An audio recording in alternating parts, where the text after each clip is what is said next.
Good morning, everyone. Hello from Great Falls, Montana. My name is Tim Michael, and I am the owner of KnifeMakerTraining.com, which I'm very proud of.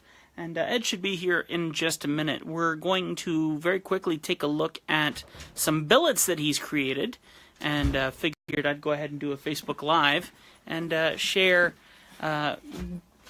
just a little bit of what he does as his process to figure out what he created. I mean, because he doesn't even know, other than the idea that's in his head of his designs. He creates them, and then he has to put it in this.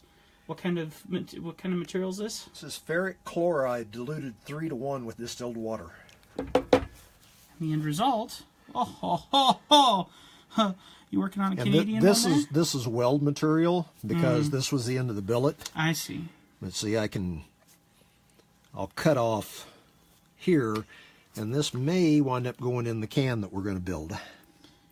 But this is just weld material, and you can see where it's been drawn out on the side. By the time I get back to here, it'll be gone. Sure. Looks like you're working on a Canadian maple leaf there. Maybe. Maybe. You'd call that an explosion pattern? I guess you could. This is the one I'm interested in. That is a thick piece. Now, this is 2 inches square. Okay. Was this a single billet, or is this several assembled together? This is four. Four put together? 4 put together. And you can vividly see that's 4 different billets. Yeah, that's cool. And actually, each one of these were 4 billets drawn out and put together in a 4-way. That's definitely going in the can. And when so this is going in the can with powder and several ball other bearings. Things. And actually, I'm just experimenting right now, which I love to do. Sorry for the bad connection, guys. We're going in and out. I'm on his network, but it's jumping probably between this network and the other one. I don't know if you can get that or not. Yes, I can. That's detailed. That's explosion pattern. That's cool. Wow, it looks even better in real life than on the camera. Wow, that's detailed. That's going to be nice. This one should be similar. We're going to be recording a video on creating these cans and getting this stuff ready today, hopefully, if all goes according to plan. Very similar. Oh, yeah. Now, didn't you create several of these with the exact same layout? Some I did, yeah. They're actually... Those are the billets that we'll work on for the YouTube for our videos. For our videos on explosion pattern. So that's not these. This is the one I'm curious to see. Okay. Best for last.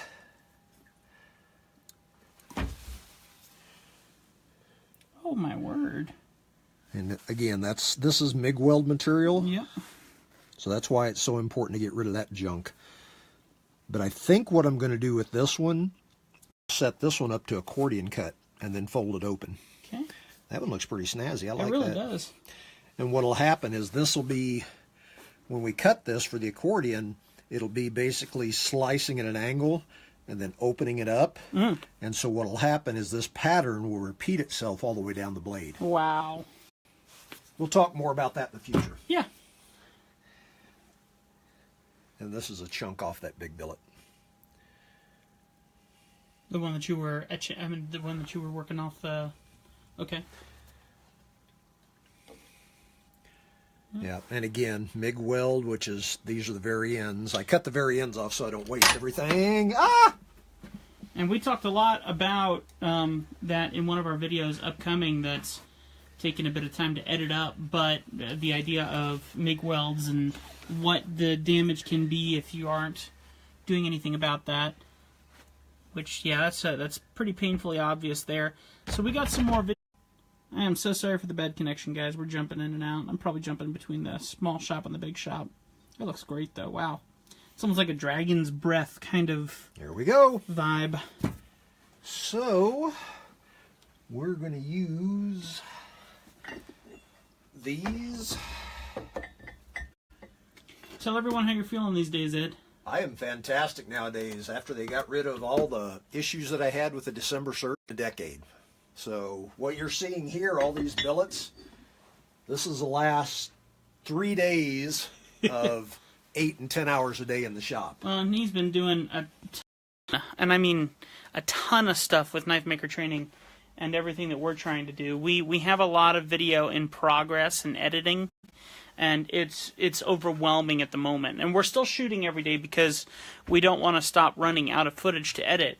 But we have a lot of stuff that needs to be done, a lot of bigger projects. We're working on the basic bladesmithing series, which is going to be a very big deal.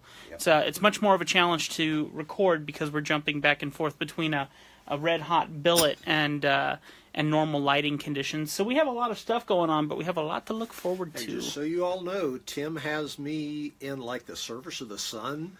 I was milling this billet off this morning. I looked around, and Tim's toting in these humongo lights. Yeah, we're gonna try it today. And I walked over and I went, "Dude, what's up with this?" We're gonna see how it does. Please buy our videos because everything I'm putting in his shop becomes an instant consumable. This is true. He already scraped up one of my lenses with sparks and a whole bunch of other stuff, so everything is becoming a consumable. Buy our videos so I can afford more. If you want to see more, support us, please. Buy it so we can break it. Yeah. All right, look, we're going to let you go. We have a lot of stuff to get to, including going out and picking up some people and moving them around. We're the transportation service of Great Falls as well, per se, for our families. So we're going to scoot, and we'll have more for you guys as often as humanly possible and keep working on our little vlogs and stuff. I really hope you're enjoying the shop tour and the 5 minutes with the Master Smith. I know those were really fun to create, and I've seen a lot of people enjoy that and comment back on that and drop us messages and very cool stuff. Let me switch back here real quick. And as a parting shot, can you see it? That's cool. Yeah. These are also going to go in the can. That's cool. Wow, that's I wouldn't even begin to think how you created that, but that's very much a Celtic design, isn't it? Mm-hmm. Celtic knot? It's getting close. This is actually the beginnings of my Celtic knot pattern. How cool. Oh, sorry, Blade. Didn't mean to step. You just got to stay out of the way. And if you want to learn more about Celtic knot patterns and explosion patterns and everything else, keep an eye out on our videos, because it's coming. It's coming. The world is your oyster, your clam. Everything is coming here on Knife Maker Training. We'll see you guys later. Thanks for hanging out with us. Bye.